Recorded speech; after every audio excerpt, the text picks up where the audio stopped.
రాంభూపాల్ గారు సంక్షిప్తంగా చంద్రబాబు గారి వ్యాఖ్యల మీద టీడీపీలో సౌండ్ పోయిందా లేకపోతే ఏమిటి మళ్ళీ ఎదురుదాడి చేస్తారా ఎట్లా మీరు కూడా సంక్షిప్తంగా కామెంట్ చేయండి.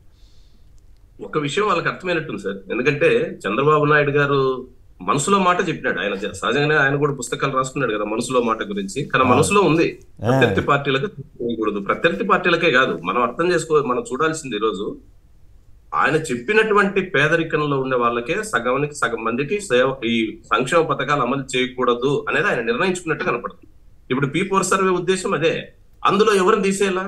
రేపు ఎవరికైనా కోత పడితే ఆ కోత ప్రత్యర్థి పార్టీ ఇతరులకు ఓట్లు వేసిన వాళ్ళు, అందుకని నేను వాళ్ళకి ముందే చెప్పాననే దానికోసం ప్రిపరేషన్ లో జరుగుతున్నట్టుగా కనపడుతుంది తప్ప ఇదేదో ఒక అనుకోకుండా ఏదో నోరు జారిన విషయం, కార్యకర్తల్ని ఉత్సాహపరిచే విషయం అని మాత్రం అనుకోవడానికి లేదు.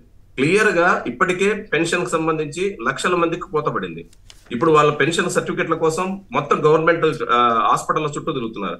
రెండోది, రాబోయే రోజుల్లో ఇళ్ల స్థలాలకు ఇప్పటికే జగనన్న ఇళ్లను రద్దు చేస్తామని ప్రభుత్వం ప్రకటించింది. మళ్ళా కొత్త ఇల్లు ఎవరికి ఇస్తారో చెప్పే లేదు.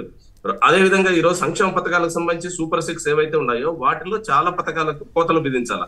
లేకపోతే ఈ బడ్జెట్ లో ఇప్పుడు కేటాయించిన బడ్జెట్ లో వీళ్ళందరికీ ఇచ్చే పరిస్థితి లేదు. అన్నదాత సుఖీభవ గాని, తల్లి దీవెన గాని, వీటేవిటికి ఆయన చెప్పిన లెక్కల ప్రకారం సగానికి సగం కూడా బడ్జెట్ లో కేటాయింపులు జరగాల. మరి సగం మంది కోత కోయాలన్నప్పుడు ఏం చేయాలా? ఇతర పార్టీల కార్యకర్తలకు, ఇతర పార్టీ కాని వారికి ఎవరికి ఈ పథకాలు అమలు చేయవు అని ముందే కార్యకర్తలు ప్రిపేర్ చేయడం ద్వారా కోతల గురించి వాళ్ళు డిఫెండ్ చేసుకుంటారు. అవును, మేము మా ప్రభుత్వం చెప్పింది, ఇతర పార్టీలకు మేము చేయమని చెప్పుకోవడానికి చంద్రబాబు నాయుడు గారు సిగ్నల్ ఇచ్చినారు. ఆయన అమాయకంగా చేసింటాడని లేదా వయసులో ఏదో పొరపాటు చేసింటాడని చెప్పేసి అనుకోవడానికి లేదు. ఇదే కొనసాగుతూ రాష్ట్రానికి చాలా అన్యాయం చేసిన వాళ్ళు అవుతారు. పేదలకు పార్టీలతో ఏం సంబంధం? ఏ పార్టీ అధికారంలో ఉంటే సహజంగానే తమ పార్టీకి నచ్చిన వాళ్ళకు తమ పార్టీకి ఓట్లు వేసుకుంటారు. అంత మాత్రాన కక్ష కట్టి ఇదేం సొంత ఆస్తి కాదు కదా. సొంతంగా మీరు మీ ప్రభుత్వం మీ పార్టీ ద్వారా ఖర్చు పెడుతున్నది కాదు కదా. ఇది ప్రజల సొమ్ము.